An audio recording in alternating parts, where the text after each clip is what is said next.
Hello. Yeah. I've learned so much from you, and I've come so far. What about today? New things today, yes? Oh, yes. Deeper understanding about things today? Yes. That's the best part of this, isn't it? It really is. Because you don't just start at the beginning. You can just be where you are, and it all begins to make sense all over again, doesn't it? Yes. How do we stay there without you here all the time? Like, I listen to your videos. It's almost sick. I listen to your videos all the time. Because it's not a mental thing, it's a vibrational thing. Yes. All you have to do, it's what our friend was just demonstrating. All you have to do is remember what it feels like to be in alignment, and you're right back there again. Okay, that brings me to the one question, because honestly, my questions have been answered, just like you said. You will cover everything. I have a specific thing I have trouble with. It's really embarrassing. I have learned how to get on the high-flying disc, and I've gotten better at staying there longer. Now it's getting more intense, and when I fall hard. Good. And I have a really hard time getting back up there. Listen to your story, and the answer is in your story. I work hard to get on the high-flying disc, and I'm there, and I feel really good, and lots of momentum goes, and when I fall very hard. Now feel the intensity of your awareness of not being where you want to be. Oh, yeah. Well, of course, whatever you're focused on is just going to hold you there longer. If someone called you on the telephone and said, hello, you don't know me, I'm just calling to tell you I will never call you again, you'd say, Okay. all right. But if somebody you really care about calls and tells you that, you're going to fall hard. Yeah. You're going to take it harder. So the good news is, and this is the only thing you want to take away from the experience that you've just described, this matters to me. Yes. Feeling good really, really matters to me. And that's why we said good when you said how miserable you were. We love it when you say, I'm consciously aware of the utter despair I feel when I'm not on the high-flying disc. We say, good, your guidance is alive and well, and that's going to serve you so well. If you said, oh, I get on the high-flying disc and it's great, and then I get off and it doesn't bother me that much, that would be a whole different conversation. True. Okay, and here's the sticking point. Now listen to your words. I fall off, it feels awful, I can't get back on, I'm stuck. No, actually, it's my partner. I find that when I screw up in the morning and I fall and I catch myself quicker and quicker, I say, okay, I'm sorry, I'm ready to get back on. He won't let me. It's almost like I have to pay for it all day until the next morning. How do I get myself on despite, because I really care what he thinks and I don't want to? You can't get around your beliefs about his beliefs. What do I do there? How am I tripping up there? So just listen to this conversation. So you're on the high-flying disc, and do you think that your attention to your partner is the reason you fell? Or Probably. did you? Yeah. I know I have beliefs and stuff. So it wasn't unrelated to him. It was related to him that you fell and met him on that level. Now there's two of you with that kind of momentum. Of course it's going to last all day. Even if one of us really is like... Well, if you really were, you wouldn't have fallen. But you see, you're doing what we've been talking about here. You're living conditionally. When he's up there and you focus on him, the two of you stay there together. But if he's down here, you've got what is itis going on. Yeah, how do I avoid letting that affect me in here? First, by understanding it, by appreciating it, by not adding more words about it, by not trying to blame him about it. Now that's all what not to do. What to do is, we just have some questions for you. What do you prefer? Feeling good or not feeling good? Feeling good. What do you prefer?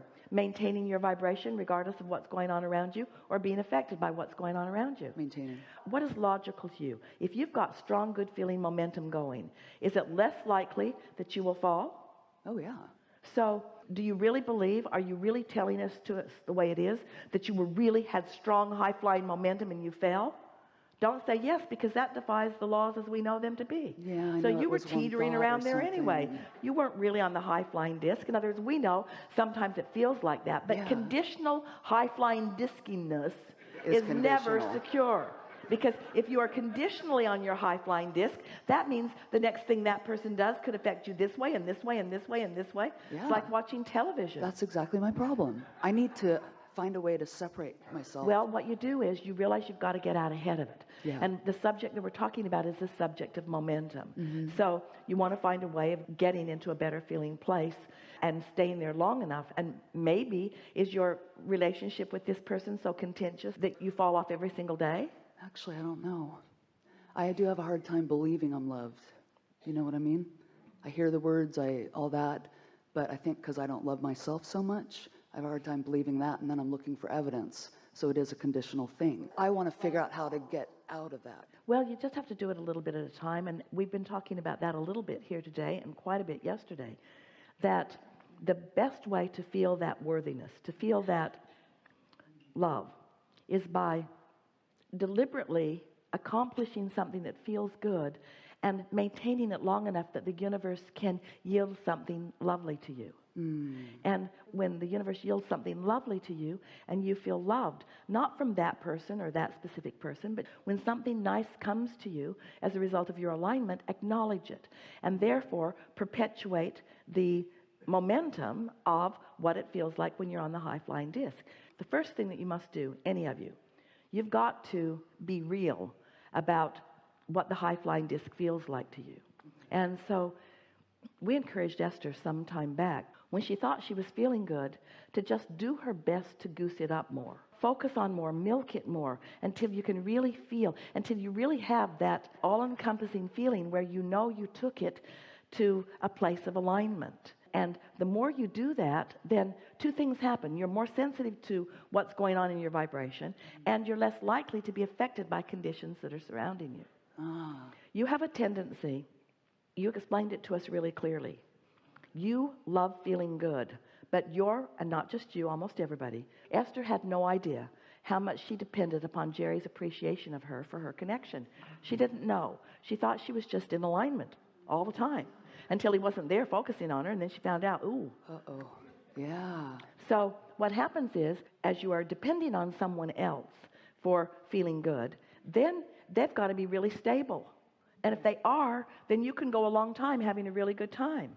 But if they're not stable, then you're up and down and up and down. And so then you begin pronouncing it their fault. Everyone sort of felt you do that when you first introduced the words "my boyfriend" to the conversation.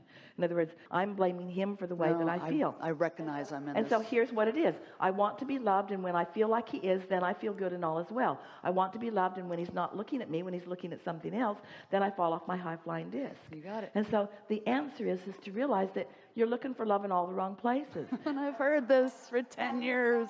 But here you're going to hear it in a different way. Oh, good. You are going to hear it in such a different way. All of you are. The conversations that have come before have queued this up for a perfect understanding of this. So just relax and enjoy what's coming next. So our friend yesterday wanted $100,000 so that she could take a really nice vacation. And we talked about how there's lots of journey that leads to the $100,000. And then you can have a perpetuation or a continuation of the journey. So you want to live happily ever after. That's what you're looking for. In the same way she wanted $100,000, you want to live happily ever after. Yes. So you make this person the cornerstone of you living happily ever after. Yep. So you're just trying to start out here. You're not doing this work first. You're not shoring up your ability to be tuned in, tapped in, turned on with or without him. You're not finding alignment just because you want to. You're not meditating your way into non-resistance and then perpetuating the good feeling thoughts until you get on that high-flying disc. In the same way that our friend yesterday was counting on the $100,000 before her happily ever after could start, you're counting on this person being there before your happily ever after can start. Are you following us? Yeah. Totally. When there's so much more that you want to find leading to this person. But this person is never going to be the happily ever after. It's all this connection to all of this. He is representative of your alignment, not the reason for your living happily ever after. That was big. Alignment brought him. Let your lovers be representative of your vibration, not the reason for your vibration. Oh, That's so that important. Was perfect. It's so important to understand that. Wow. So what you want to say is, hey, I really like it when you're good to me. I really like it when I know that you love me. But what I really want is to feel love, not just from you, but from source and from all that is. And isn't a good pairing of words or pairing of emotions, isn't the feeling of being loved and the feeling of worthiness an identical vibration? Yes. Yes, I think that's why I'm having a hard time. So Here's something that's really interesting. This is the quickest way to get to what you're reaching for. We talked about it already, so this will be easy for you to hear now. Okay. What sets your receptive mode frequency is what you're broadcasting. Okay. So instead of looking for love, if you would just love. That's what he says. Well, listen to him. If you would just love, you'd be in the receptive mode for love. And then not just this person, but endless. When you rendezvous with the sun dipping into the ocean, in the moment that it dips into the ocean, that's the universe guiding you on your path of least resistance to something that really, really, really feels good to you. When you're on your way out the door and you've forgotten your jewelry and you get an impulse to go check your hair in the mirror, and while you're looking in the mirror you see your jewelry, that's loving awareness of where you are in relationship to the things you want. We're not saying that looking for love from this person is the wrong place. We're just saying it's not the only place. And when you make it the only place, you put responsibility on somebody that they don't want, that they can't possibly uphold, then it makes everything feel It doesn't feel good anyway. difficult. Yeah. You've got to find it on your own and let your lovers be the byproduct of your alignment, Of my podcast. not the reason for it. Yeah. Yeah. Yeah. I love you. This is a very good time for a segment of refreshment.